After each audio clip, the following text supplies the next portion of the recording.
Kerajaan rugi 315 juta ringgit bayar beberapa bos syarikat yang telah dilantik oleh kerajaan untuk mengendalikan lodi-lodi air di Sabah. Mereka potong. Mereka mempunyai hati yang busuk, tidak baik.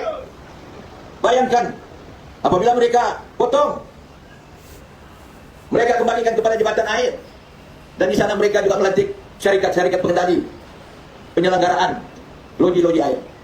Melalui ucapan yang berbobot Ketua Menteri disebut berkenaan dengan masalah air.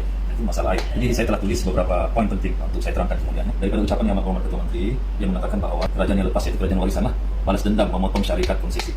Saya membetulkan ini bukan kontrak konsesi. Ini adalah kontrak outsource jabatan air, penyelenggaraan jabatan air. Kalau konsesi ini adalah seperti Jetama, Image, itu konsesi air. Ketiga adalah kerajaan rugi 315 juta karena bayaran pampasan kepada kontrak tersebut. Ini nanti saya akan explain in details angka-angka yang kita akan jelaskan nanti kemudian. Keempat, tuduh warisan hati busuk. Ini pun saya akan explain kemudian ke masa akhir nanti penjelasan saya. Kelima, kembalikan kepada jabatan air. Ini saya setuju. Maknanya kontraktor yang kita batalkan dulu, kita kembalikan penyelenggaraan tersebut kepada jabatan air, diuruskan sepenuhnya jabatan air. Keenam, warisan lantik kontraktor lain. Ini tidak betul. Nanti saya explain juga kenapa tidak betul tuduhan ini tidak betul. Balik semula kepada kontrak outsource. Kontrak outsource ini bermaksud semua loji rawatan air yang milik jabatan air diberikan kepada kontraktor swasta untuk diselenggara dan untuk dioperasikan. Ya. Pada 2009, Kabinet Negeri Sabah pada masa itu, Tun Musa Aman menjadi Ketua Menteri, yang berhormat Ketua Menteri Datuk Seri Haji juga merupakan Menteri Kabinet, begitu juga Datuk Seri Masudin Manjun juga merupakan Menteri Kabinet. Mereka lah yang meluluskan di Kabinet tersebut bahwa kontrak outsource ini akan dibuat. Dan kontrak outsource ini adalah bermula pada 2009, ya.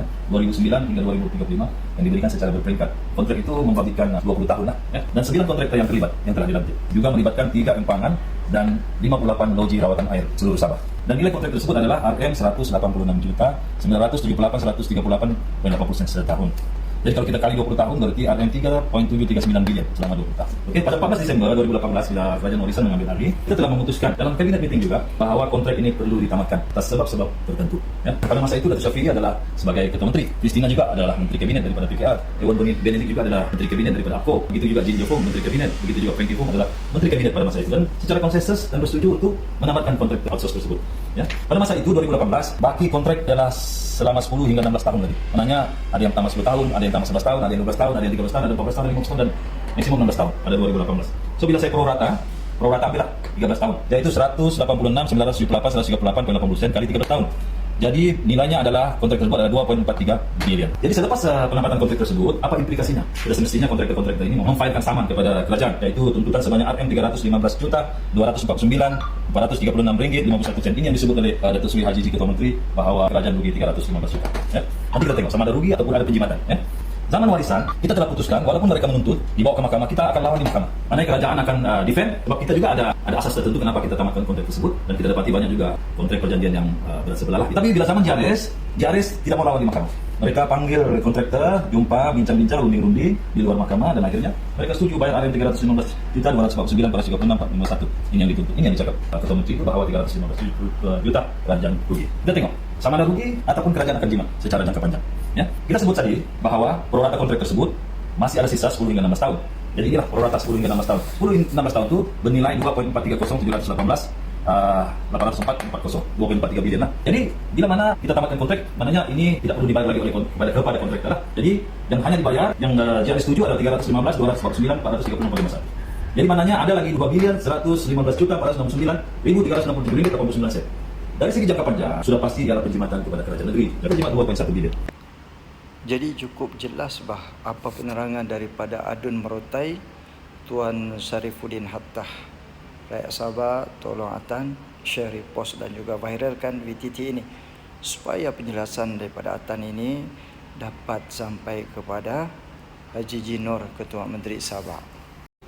Tuan Sarifuddin Hattah telah menjelaskan satu persatu. Ini yang kita katakan bahawa Haji Ji ni dia suka membohong, suka menipu, suka membuat tuduhan-tuduhan kepada pihak pembangkang. Dia salahkan parti warisan, dia salahkan orang-orang dahulu, kerajaan dahulu. Dia tidak pernah tuding kepada diri dia sendiri dia bersalah, tak pernah. Seolah-olah dia ini malaikat ataupun seolah-olah dia ini orang yang tidak pernah melakukan kesilapan. Sedangkan 29 tahun Haji Ji duduk dalam kerajaan, 5 ketua menteri dan terakhir dia sebagai ketua menteri. Maksud dia sudah melalui 6 ketua menteri termasuk dia sendiri. Tapi dia tidak pernah merasakan diri dia itu bersalah. Kelemahan-kelemahan dulu dia juga merupakan sebahagian daripada barisan kabinet kerajaan Sabah. Inilah Haji G, buat temberang, penipu dan memfitnah pula pembangkang atas tuduhan-tuduhan yang palsu dibuat oleh Haji G. Ada dua persoalan saya mau kemukakan kepada rakyat Sabah dan saya minta Haji G jawab benda ini. Yang pertama, kenapa kamu mau bayar? Kerajaan JRS kena bayar 9 kontraktor ini, 9 syarikat ini dengan 315 juta. Kenapa kerajaan Sabah kena bayar 315 juta? Sedangkan warisan dulu, mereka ini akan fight di mahkamah. Walaupun 9 syarikat ini memfailkan kes mereka di mahkamah, memohon tuntutan 315 juta, tetapi kerajaan warisan dan peguam negeri Sabah, mereka lawan di mahkamah. Kenapa kerajaan JRS tidak mau lawan? Kenapa mau bayar ikut saja tuntutan itu? Itu yang pertama. Soalan kedua saya kepada Haji G, apakah kamu ada kaitan dengan salah satu daripada 9 kontraktor ini? Apakah kamu ada meletakkan proksi kamu, kroni kamu dalam syarikat-syarikat ini sehingga korbankan duit rakyat Sabah 315 juta untuk membayar mereka? Kenapa tidak fight di mahkamah? Ini menjadi persoalan kerana kerajaan JRS dia tidak mau fight di mahkamah, tetapi dia sudi. Dia mau bayar 315 juta. Jadi persoalan timbul, apakah kamu Haji G ada kaitan dengan syarikat-syarikat ini? Ini pertanyaan saya, rakyat Sabah. Kamu jawab. Jangan sampai nanti kami bongkar, dapat tahu ada perkara-perkara tersembunyi, siap kamu. Kami akan minta kerajaan baru dan siasat kamu sampai ke lubang cacing.